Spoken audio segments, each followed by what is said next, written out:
So I'm going to talk about drips and buckets, and the importance of trust and how we build trust or lose trust in K-12 educational systems.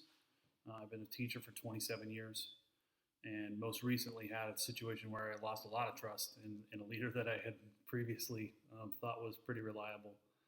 And I think it's an important place for us to think about what are our relationships look like and how do we nurture those, etc. So if you think about the K-12 education system, it looks like this: you have principals, right, or administrators, and students. And by and large, the principals are judged or measured on the students, right? How well the students are doing, if customers, meaning parents, are happy, et cetera, et cetera. But here's the interesting thing: the principals actually don't have much direct contact with those students on a day-to-day basis, right? They may see them in the office for a disciplinary thing. They may see them out on the playground when they're doing recess or something. But by and large, principals spend most of their time with other constituent groups, right? Parents, boards, other administration, and then last but certainly not least, teachers, right? So if you take the K-12 system and you look at it, there's really three boxes: principals, teachers, and students, right? And if we want to think about what's the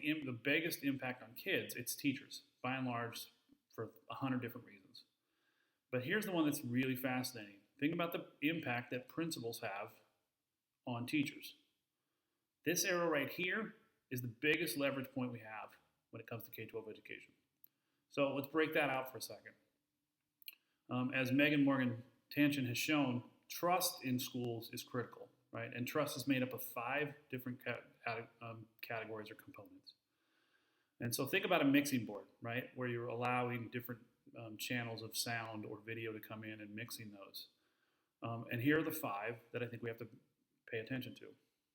The B is benevolence, right? How much does this principal actually have my back? Are we working towards the same goal? Is my well-being important to her, for example? The H is honesty. Can I believe what she says? Right? Does she tell the truth? The O is openness.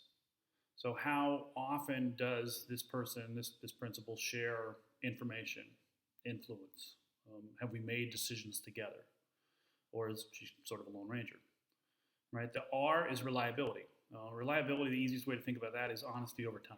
Right? Do I find this person to tell the truth over time? Is when she says she's going to do something, does she do it? Does she mean what she say, and does she say what she means? That kind of thing. And then the last one is competence, right? Can the principal that I'm working for and in relationship with actually do the job?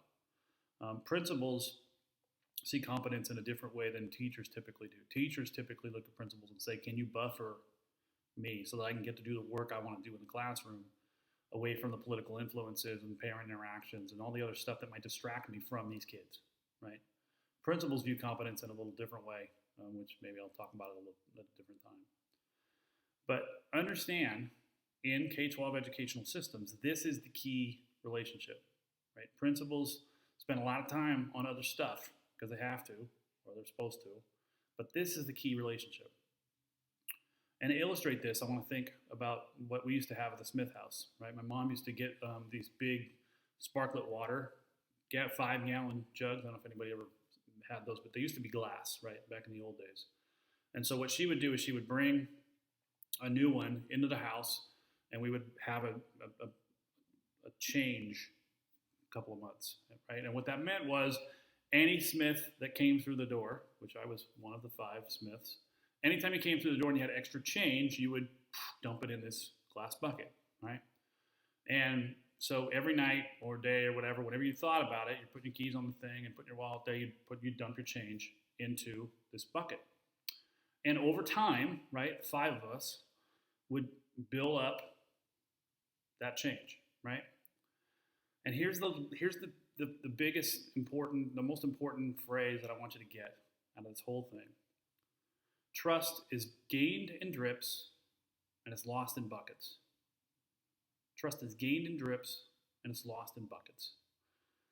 And so what was happening with the Smith change jug, if you want to use that term, was we were drip, drip, drip. We were constantly putting a little bit more money in there, a little bit more, a little bit more, until it filled up, right? And it might take months, might even take a year, but when it filled up, then that was the fun part for my brother and I. My mom would say, okay, you guys got to break this open. We get a sledgehammer, haul it out in the backyard, crack that sucker open.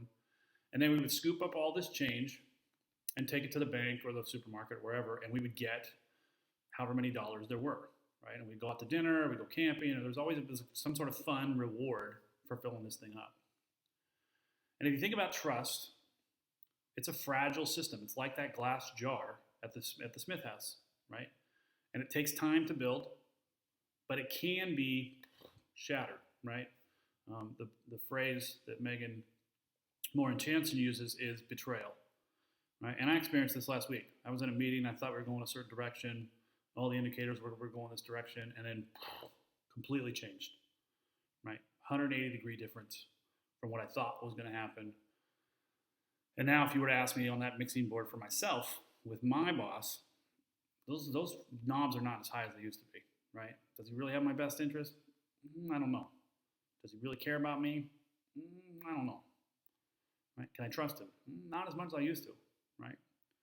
And so here's the question that we want to really pay attention to as we think about our own leadership, as we think about the groups and teams that we're a part of, is how do they see us, right? Do they see us as caring, benevolent, open, honest? Can they give us examples of when we've been that with them recently? And the interesting thing about this is you can build it fast, but you can also betray it fast. And if we really want to do the work that most of us are talking about doing, change, helping, serving other people, then the question of benevolence, competence, honesty, openness, reliability is critical. And again, let's not forget, trust is built with drips and it's lost in buckets. Thanks.